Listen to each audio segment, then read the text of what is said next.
What we'd like to do kind of each week is just to look at God's word, because we believe as we do, God speaks to us.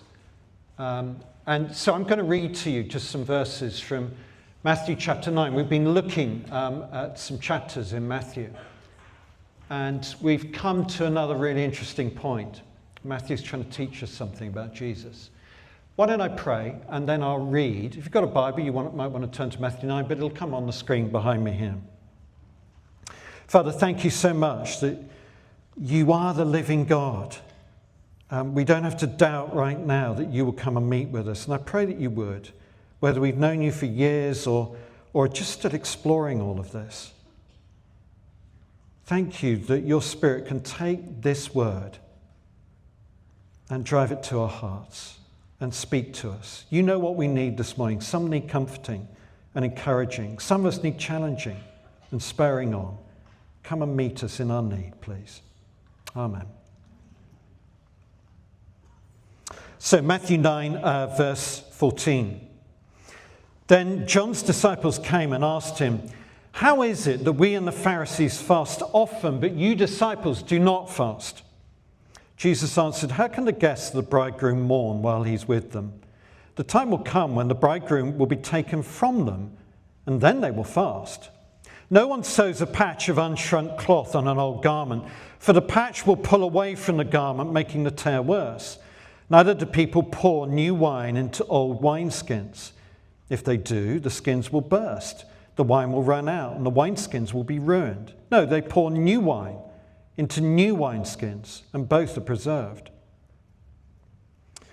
While he was saying this, a synagogue leader came and knelt before him and said, "My daughter has just died, but come and put your hand on her and she will live." Jesus got up and went with him, and so did his disciples. Just then a woman who'd been subject to bleeding for 12 years came up behind him and touched the edge of his cloak. She said to herself, "If I only touch his cloak, I will be healed." Jesus turned and saw her. "Take heart, daughter," he said, "your faith has healed you." And the woman was healed at that very moment. When Jesus entered the synagogue leader's house and saw the noisy crowd and the people playing pipes, he said, "Go away. The girl is not dead, but asleep." But they laughed at him. After the crowd had been put outside, he went in and took the girl by the hand, and she got up. News of this spread through all that region. As Jesus went on from there, 2 blind men followed him, calling out, "Have mercy on us, Son of David." When he'd gone indoors, the blind men came to him, and he asked them, "Do you believe that I'm able to do this?" "Yes, Lord," they replied. And then he touched their eyes and said, "According to your faith, let it be done to you." And their sight was restored. Jesus warned them sternly, "See that no one knows about this." But they went out and spread the news about him all over that region. While they were going out, a man who was demon-possessed and could not talk was brought to Jesus. And when the demon was driven out, the man who'd been mute spoke. The crowd was amazed and said, "Nothing like this has ever been seen in Israel." But the Pharisees said, "It's by the prince of demons that he drives out demons." Have you ever heard somebody say, "Read the room, will you? Come on, read the room." Yeah? It's about recognizing the moment you're in, sensing the mood and working out what's appropriate. Read the room. I don't know whether you caught the Grammys this week. A lot of acceptance speeches from the artists were very political. They spoke out passionately against US immigration enforcement, and they were received warmly. But then a country singer, Jason DeFord, otherwise known as Jelly Roll, stood up to accept his award. And he went in a very different direction. Just have a listen to this.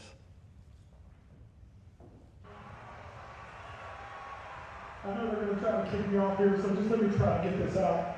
First of all, Jesus, I hear you and I'm listening, Lord. I'm listening, Lord. Second of all, I want to thank my beautiful wife. I would have never changed my life without you. I ended up dead or in jail. I'd have killed myself if it wasn't for you and Jesus. I thank you for that. I thank you for my lady, a broken boat. Country radio, baby, what's up, y'all? Oh, Republic, John, we did it, baby. There was a time in my life, y'all, that I was broken. That's why I wrote this album. I didn't think I had a chance, y'all. There was days that I thought the darkest thing, I was a horrible human. There was a moment in my life that all I had was a Bible this big and a radio the same size and a 6x8 foot cell. And I believed that those two things could change my life. I believed that music had the power to change my life, and God had the power to change my life. And I want to tell y'all right now, Jesus is for everybody. Jesus is not owned by one political party. Jesus is not owned by no music label. Jesus is Jesus, and anybody can have a relationship with him. I love you, Lord.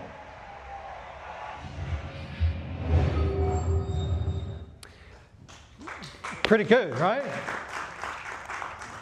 Jelly roll, check it out. A lot of the people there in the audience were kind of clapping and so on, but afterwards, of course, the real reaction is online. And he divided opinion instantly.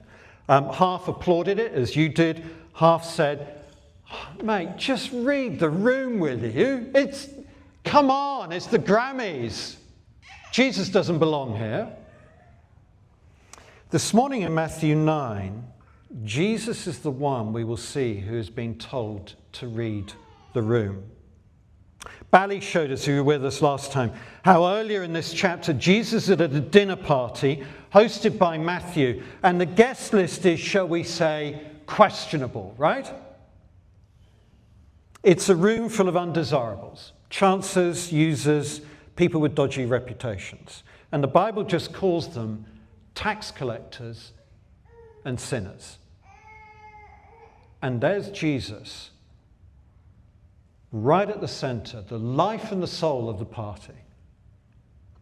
And in verse 11, the religious policemen, the Pharisees, gate crash. They don't even talk to Jesus. They just spit out to his disciples, read the room, guys. Come on. Why is your teacher with these kind of people? And Jesus hears and he replies, because I'm the doctor, he says. Do you remember this?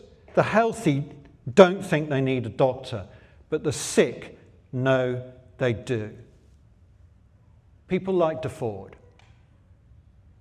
He knows he's broken. He sings about it and he doesn't hide it. He knows he needs Jesus, the doctor. So the Pharisees fall silent and another group appears. And these are the disciples of John the Baptist. And they're really kind of hard-edged, disciplined believers. If you like, they're the SAS of spirituality, right? And Jesus' behavior doesn't anger them so much as confuse them. They ask him, can we see this, verse 14, how is it that we and the Pharisees fast often, but your disciples do not fast? Again, it's a little bit like, read the room, Jesus. Israel's suffering, sin is everywhere. We're mourning and praying to God every single day to show up and to be with us. And you're drinking cocktails? Look at Jesus' response. Verse 15, he doesn't apologize. And he doesn't say to them, oh, look, sorry, my bad. We'll start a diet on Monday. Look what he says. How can the guests of the bridegroom mourn while he is with them? Do you see what he's saying? You think that I've brought party poppers along to a funeral, don't you? The truth is, you're the ones who haven't read the room, because you're fasting and bringing grief to a wedding feast. How inappropriate. Look, some people will tell you that Jesus never claimed to be God in the Bible. And in one sense, they're right. He did never walk around saying the words, I am God. But in first century Israel, that wouldn't have clarified anything. It would have ended the conversation. So Jesus does something far more careful and far more dangerous. He steps into Israel's scriptures and he takes a role that belongs to God alone. He calls himself the bridegroom. And for anyone with ears to hear, that was electric. Listen to what Isaiah says. 62 verse 5, as a bridegroom rejoices over his bride, so will your God rejoice over you. Bridegroom, God, one and the same. When Jesus calls himself the bridegroom, he's not being poetic. He's saying, I'm that God that Isaiah was talking about, come in flesh. I'm the one who's come for my people. Look, let me do something for you. Let me summarize the Bible in 6 words. All right? You ready? Just 6 words, no more. You may not, but you may be kind of unfamiliar to the Bible. This will really help you, okay? 6 words. Here we go. Kill the dragon, get the girl. That's the Bible. Kill the dragon, get the girl. Okay? That is actually the story behind all of our great stories. I wonder why. It's an action adventure. Evil is confronted and defeated. And it's a romance. A bride is won and brought home. But in the Bible, those 2 threads are brought together. Because this isn't just a kind of a hero story that has a bit of a romantic ending. It's a wedding story from start to finish. The victory matters because it wins a bride. Jesus doesn't defeat evil just to kind of prove a point. He does it to claim a bride of his own. And guess who that bride is? It's us. Sorry, guys. I know it's a little uncomfortable, but it is. It's us. And when he finds us, we aren't a pure princess in a tower. We're the sinners at Matthew's table. We're ashamed, we're in debt, and we're a mess. But the bridegroom comes anyway, and he says, you are mine. You are mine. And that moment we're united to him, everything changes for us. Our debts became his debts, and he pays them at the cross. Our riches his riches become ours, completely free of charge. We become royalty, not because we cleaned ourselves up, but because the bridegroom has claimed us. Isn't it beautiful? Kill the dragon, get the girl. And that's exactly what John's disciples can't see yet. They are still fasting and longing for God to show up. Still acting as if the wedding hasn't begun. And it's like Jesus standing in front of them going, hello, I'm here. You don't need to fast anymore. The God you're looking for is standing right in front of you. And if the bridegroom is here, it's not a moment for mourning. It's a moment for feasting. Now, if you were listening to the reading, Jesus does acknowledge that a time is coming when the bridegroom will be taken away. Did you catch that? He's talking about the cross. And on that day, the groom, can you believe this, will be cast out of the wedding feast so that we can be brought in. He will take what is coming to us so that we can enjoy what belongs to him. So where does that leave us? Well, I think if we're followers of Jesus this morning, it leaves us in a pretty weird time, doesn't it? On the one hand, we do fast because we're not yet face to face with him and we feel the ache of absence. The world is still broken. Sin still clings. And fasting shows a longing for that final feast, doesn't it? A longing for him. So we fast, but we do feast because the bridegroom has already come. He's claimed us. Forgiveness is real, the relationship is secure, and the future is certain. So fasting or feasting isn't about which church tradition you come from or what sort of temperament you have. It's all about Jesus. Everything in the Christian life, our joys and sorrows, our waiting and our hopes, has to be really built around that single fact that the bridegroom has arrived and nothing is going to be the same again.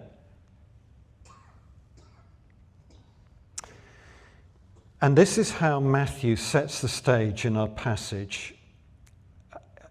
I don't know if you ever thought about it, but he doesn't just go, yeah, what happened next? He's arranging stories to make a point. And what he's doing is he's showing us who clearly reads the room and who doesn't. So see with me how this plays out. I'm going to do it really quickly, okay? But it's three things that I'd love you to see with me. New wine, new life, and new sight. First of all, new wine. So Jesus just said the bridegroom's here. This is the wedding time. And John's disciples are thinking to themselves, hang on, if you really are from God, shouldn't you be a bit stricter, a bit kind of holier? Bit more fasting, bit less feasting with sinners? Shouldn't you be serious? And so Jesus gives them two short pictures. No one sews a patch of unshrunk cloth on an old garment, neither do people pour new wine into old wineskins. And that's exactly what John's disciples want.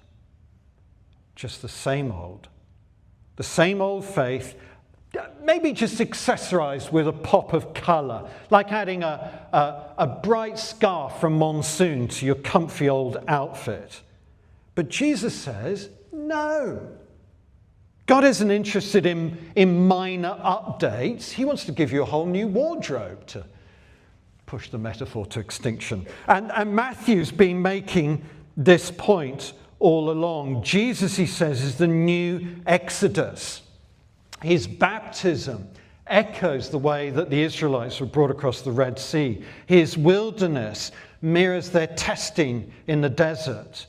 On the mountains, he teaches like at Sinai. He's leading a new people into God's kingdom. But this is not just Exodus 2.0, a handy spiritual upgrade. It's totally different.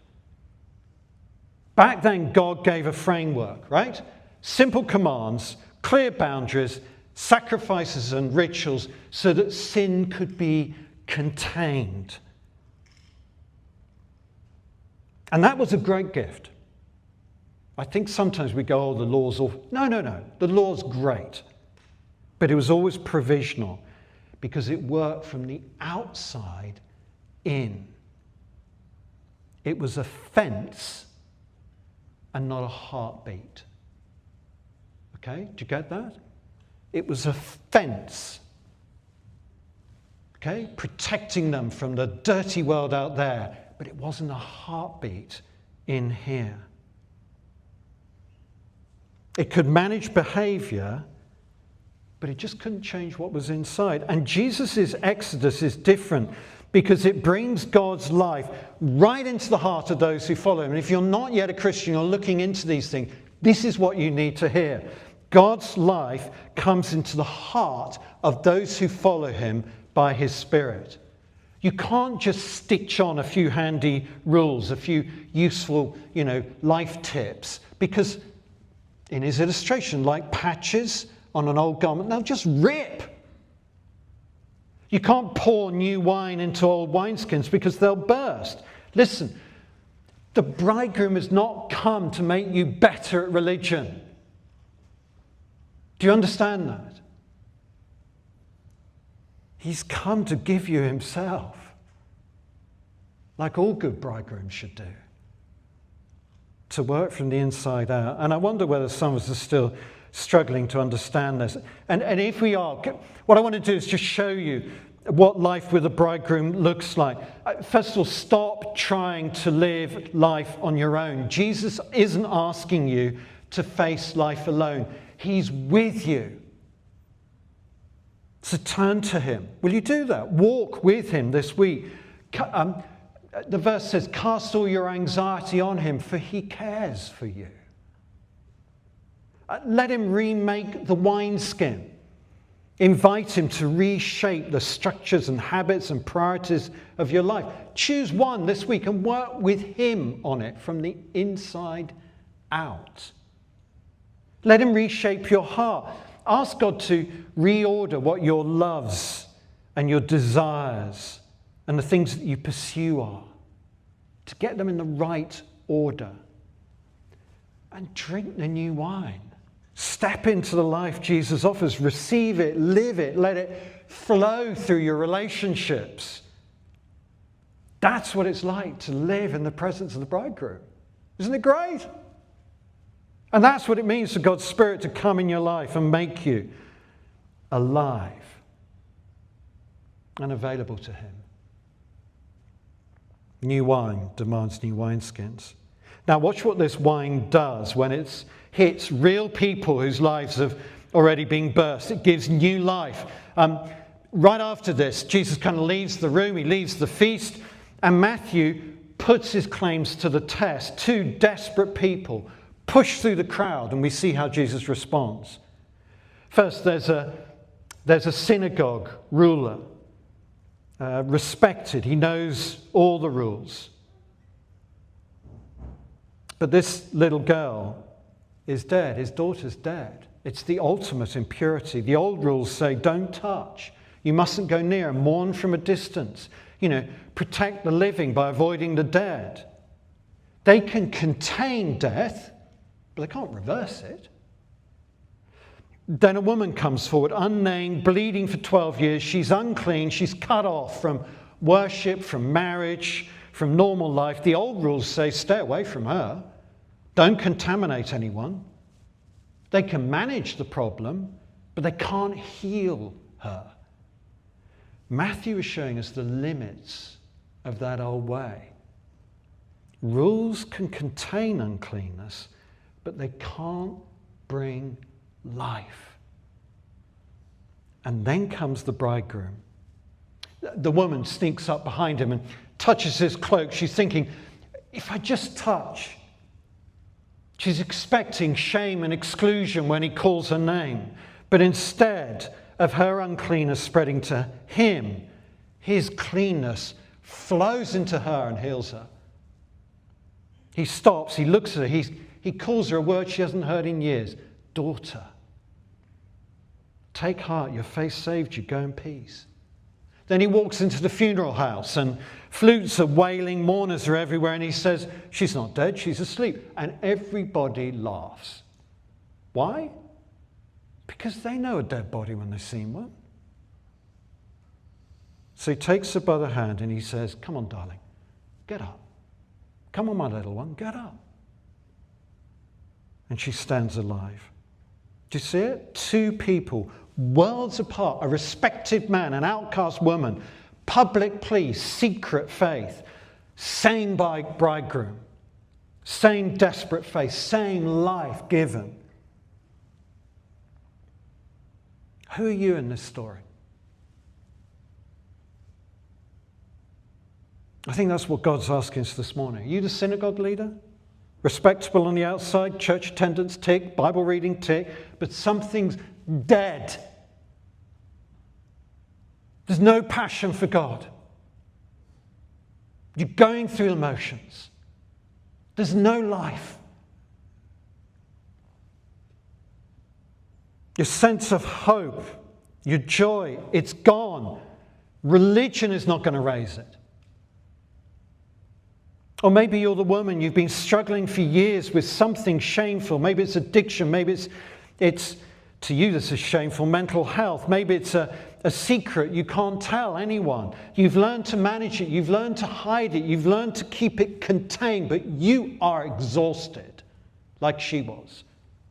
You're isolated. And deep down you wonder, if people knew what I was like, would they even want to have anything to do with me? Listen, the bridegroom doesn't manage death. He reverses it. He doesn't contain shame. He absorbs it. He takes our shame and death on him, and he gives us in return his life and peace. So stop trying to manage what only Jesus can heal. Stop hiding what only Jesus can cleanse. Come to the bridegroom and get that new life. You could receive it this morning. Last thing, quickly. We've seen he brings new wine and new life to desperate people. Now Matthew asks the hardest question. Who actually sees what's going on? New sight. Two blind men shout after Jesus. They say really key words. Have mercy on us, Son of David. That's Messiah language. They name him King before they can even physically see him. So Jesus stops. Do you believe I can do this? Heal you? And they reply, yes, Lord. So he touches their eyes and their sight's restored. And then a mute man comes. He has been silenced by spiritual oppression. And Jesus casts out the demon like that. And the man speaks. Holiness doesn't just contain evil, it evicts it. But what Matthew wants us to see is what the room's response is. He wants us to see how people respond to him. Some appropriately, some inappropriately. The healed, blind man confess a king. A mute man finds his voice. The crowd, though, well, amazing. Nothing like this has ever happened in Israel. Oh, great entertainment, Jesus. Do another miracle. And the Pharisees? It's by the prince of demons that he drives out demons. In other words, this isn't God's power, it's Satan doing miracles through him to trick you. Do you see the shock that we get here? The physically blind and mute end up seeing and praising. The religious experts with perfect eyesight and voices miss him completely. Why? Because the healed know that they're broken. That's what DeFord, that singer we saw at the start, knew. I didn't think I had a chance, he said. There were days that I thought the darkest things. I was a horrible human. That's honesty. And yet right there is a new wineskin, open and ready to receive God. Pray for him, won't you? The Pharisees hold tight to their old wineskins. We manage purity. We draw the line. Jesus does the opposite. He touches the untouchable. He raises the dead and lets the Spirit flow freely. To the Pharisees, this new wine is poison. And so again, God asks us, who are you? The blind men? You know you're spiritually short-sighted. Will you cry out, Son of David, have mercy on me? Will you do that this morning? You need Jesus to open your eyes to see who he is. Are you the crowd impressed by Jesus' power? Great worship songs, amazing stories, but you've never knelt like the synagogue leader or reached like the woman or confessed like the blind man. Or the Pharisees, confident you've got perfect sight. You critique Jesus, you manage your own holiness, you draw lines around real Christians. And by the way, he'd never make it into the real Christian category, would he? And all the time you've missed the bridegroom standing right in front of you. Jesus still asks, do you believe I can do this? The blind men did, the woman did, the synagogue leader did. They came desperate, empty-handed, nothing but faith, and the bridegroom gave them everything. He gave them himself. So here's the question for you. Do you believe he can do this for you? He can take your brokenness and shame and give you his holiness. His wholeness and holiness. That he can open your blind eyes. He can heal your bleeding shame. He can raise what's dead in you. Please, stop managing. Stop hiding. Stop trying to fix it. Come to the bridegroom. Jesus, I hear you. I'm listening. I love you, Lord.